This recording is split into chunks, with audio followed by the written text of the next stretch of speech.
네, 안녕하세요. 원자재를 알면 경제가 쉬워진다. 원자재 월드입니다. 유가가 꺼진 불 아니다라는 관점으로 연휴 시작 전에 방송을 했었어야 되는데 12일 날 정리를 해놓고 좀 부랴부랴 좀 연휴 그때 뭐 일을 좀 정리하느라고 이제 좀 다시 하게 됩니다. 유가에 대해서 좀 살펴보겠습니다. 유가가 이제 하락을 좀 계속하다가 어제 좀 반등을 했습니다. 87달러, 85달러. 지난 10일 연휴 전에는 85달러였는데요. 지금 87달러 정도로 내려오고 있습니다. 자, 내용을 한번 좀 보죠. 글로벌 긴축에 대한 우려가 지금 계속 있는 거죠.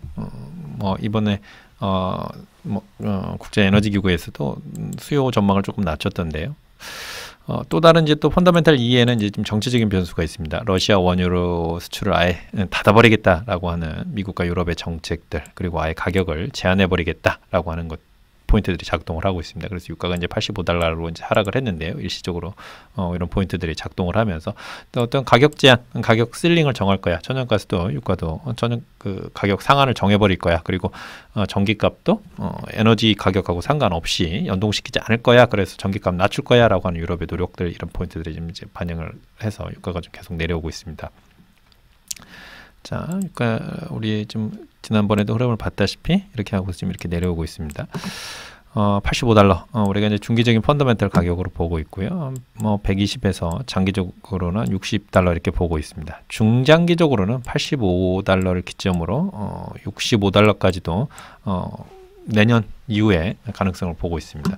오늘 모건 스탠리 쪽에서 전망은 연말에 한 95달러, 내년에 다시 100달러 이런 포인트들도 있었다는 것을 다시 한번 좀 확인을 해보고요. 좀 스토리를 한번 가보죠. 러시아 유가 가격 제한에 대한 제재들 지금 계속 논의가 되고 있는 포인트들이고요. 12월부터 G7이 이제 유럽 제재해서 원유 공급을 대폭 축소한다. 이렇게 되니까 이제 어떤 포인트들이 있습니까? 러시아 원유가 안 나온다는 거죠.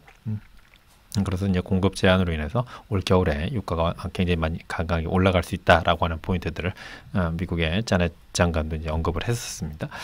자, 먼저 좀 트레이딩 전략부터 좀 보죠. 우리는 유가에 대해서는 계속 이제 고점 매도, 숏더 랠리를 가지고 그런 트레이딩 전략으로 계속 지금 오고 있습니다. 만약에 100달러 이상으로 올라온다 그러면 100달러, 110달러, 120달러, 130달러 마디를 정해놓고 계속 고점 매도라고 하는 방식으로 계속 그 전략으로 왔었고요. 지금까지는 뭐 꽤 잘 온 것 같습니다. 장기 균열 가격 65달러, 수요 공급에 의한 가격 65달러, 중기 펀더멘털 가격 85달러의 시나리오 변동이 없고요. 아마 올 겨울은 이제 이벤트성 변수가 있죠. 이런 러시아의 어떤 전쟁 또는 러시아에 대해 에너지에 대한 금수 이런 포인트들이 이제 변수가 있기 때문에 아까 제목에 적었던 유가의 아직은 꺼진 불이 아니다. 올 겨울까지는 변수를 좀 보자 이렇게 봤습니다. 이걸로 인해서 미국의 소비자 물가라든가 채권이라든가 금리라든가 이런 것들도 같이 한번 이 뒤에서 한번 추론을 한번 해보죠. 이러한 핵 협상에 관해서는 이제 제자리 걸음 계속 주말 나오는 뉴스 플로우는 그렇습니다.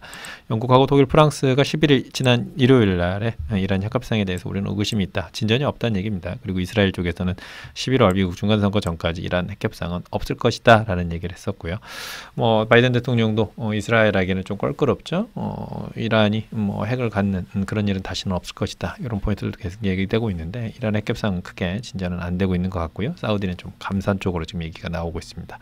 올 겨울에 유가가 이제 급등 우려가 있다라고 하는 포인트를 미국 재무장관 옐렌 장관이 얘기를 했습니다. 올 겨울에 유가가 다시 상승 우려가 있다. 왜냐하면 이제 러시아 원유 공급이 좀 제한될 수 있으니까 그런 포인트들. 그래서 EU가 러시아 원유 금수하게 되면 올 겨울 유가 급등할 가능성이 있다. 이에 대한 대비해야 된다. 이런 포인트들도 있고요. 전략 비축유 포인트에 대한 미국의 감소 포인트들도 얘기가 지금 나오고 있는 상황입니다.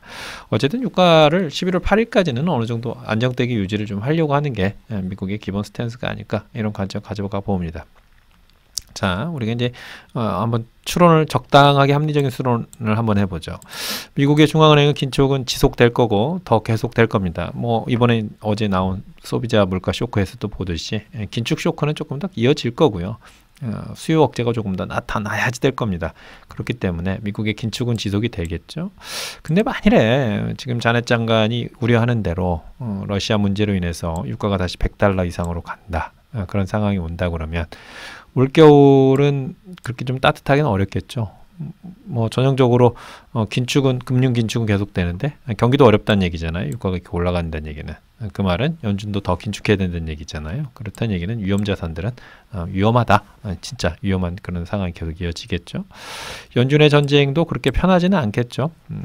인플레이션은 높아지는데 유가가 높아서 긴축은 계속해야 되는 그런 약간의 딜레마에 처할 거고요. 유럽은 더 심할 거고요. 그런 상황이 되면 유럽이 또 약해지네 이러면서 유럽이 에너지 위기 겪는 거 아니야 이런 또 위기감도 좀 커질 거고요. 즉 센티먼트 자체가 그렇게 뭐 좋게는 어려울 것 같습니다. 그래서 생산자 물가는 조금 압박을 받으면서 수요 억제도 일어나고 그러다 보니까 시장은 매우 어수선한 이런 상황이 좀 될 가능성이 좀 높아 보이죠. 자, 그렇다 그러면 11월 중간 선거가 끝나고 올 겨울이 넘어간다면은 두 가지가 우리가 생각을 해보는 거죠. 11월 중간 선거가 끝날 무렵 또는 올 겨울이 이제 넘어간다 그러면 유가는 펀더멘털 가격으로 돌아갈 거라고 가정합니다. 그런데 유가가 올 겨울에 다시 뭐 110달러를 넘어가는 가격에 간다. 그렇다 그러면 여전히 STR 전략, 고점 매도 전략을 쓸 때다. 이런 관점이고요. 두 번째는 이제 채권에 관련된 얘기입니다. 올 겨울이 별로 따뜻하지 않다는 얘기네요. 경기가 별로 안 좋다는 얘기네요. 올 겨울까지 만일 이 시나리오대로 간다면 그렇다면 기업들의 이익은 좀 줄겠네요. 경기는 좀 불안하겠네요. 위험 자산들의 별로 수요는 적겠네요. 그러면 불안정기, 경기 둔화기 초기에는 수요는 어디로 몰리나요? 채권으로 몰리는 거죠. 그런 포인트들도 우리가 채권에 대해서 또는 현금성 자산에 대해서 비중을 조금 가져가는 거, 꽤 가져가는 거, 특히 현금성 자산은 50% 이상 가져가는 걸 계속 지금 지난 여름 이후 여름부터 계속 우리가 좀 보고 있는데요. 나쁘지 않은 전략이 아닐까 그런 관점 가져봅니다. 올 겨울까지는 좀 변동성 리스크에 대해서 우리가 좀 관망하는 그런 것들도 좀 가져보고요. 유가에 대해서는 만일에 다시 올라간다 그러면 정치적인 이유로 올라간 거니까 펀더멘털의 기초에서 위에서 때려주는 STR 전략도 써볼 수 있겠다. 이런 관점 가져봅니다. 유가에 대해서 좀 간단히 좀 살펴봤습니다. 계속 재미있게 좀 이번에 볼 수 있는 그런 가격 지표가 아닌가 싶습니다. IMS도 잠깐 봤지만은 지금 소비자 물가 지표로 인해서 금리 급등하고요. 증시는 좀 굉장히 많이 하락하고 변동성이 굉장히 커지고 있는 상황입니다. 그러나 이제 우리가 눈앞에 나타나면은 굉장히 이제 크게 보이죠. 그리고 그게 영원할 것 같죠. 그러나 그렇지 않습니다. 달도 차면 결국엔 기울기 마련이거든요. 그게 사이클입니다. 그래서 그걸 너무 빠르게 대응할 필요는 없지만은 이제 올 겨울까지 한번 찬찬히 이렇게 좀 지켜다 보면 또 그 방향이 경기 방향이 또 바뀌게 되는 때가 옵니다. 네. 그래서 이제 추석 지났으니까 이제 달이 점점 작아지는 것처럼 그런 때가 경기가 다시 이제 업턴하는 때가 내년 초 정도면 올 거다 이런 기대를 가져봅니다. 엘리베이터를 탔어요. 나는 18층에 가야 되는데 지하 3층에 가는 엘리베이터를 1층에서 탔어요. 그러면 어떻게 됩니까? 그냥 기다려야죠. 그 지하 3층 지나고 나면 다시 위로 올라가지 않겠습니까? 그럴 때 굳이 지하 3층에 내렸다가 어수선하게 그럴 필요도 없는 거죠. 결국에 엘리베이터는 지하 3층과 18층 사이를 왔다 갔다 할 뿐이거든요. 그 안에서 어딘가에 내가 잘못하고 있으면 그냥 기다리면 됩니다. 네. 좀 여유 있게 경제의 긴 사이클, 2년 사이클 또는 10년 주기설 이런 것들을 좀 보는 것들도 우리가 좀 마음을 넉넉하게 가져갈 수 있는 방법이 아닌가 싶습니다. 네, 다음 주에 이번 주에 다시 한번 좀 찾아뵐까요? 네, 언제저월드에서도 좀 자주 찾아뵙도록 하겠습니다. 좋은 한 주 되십시오.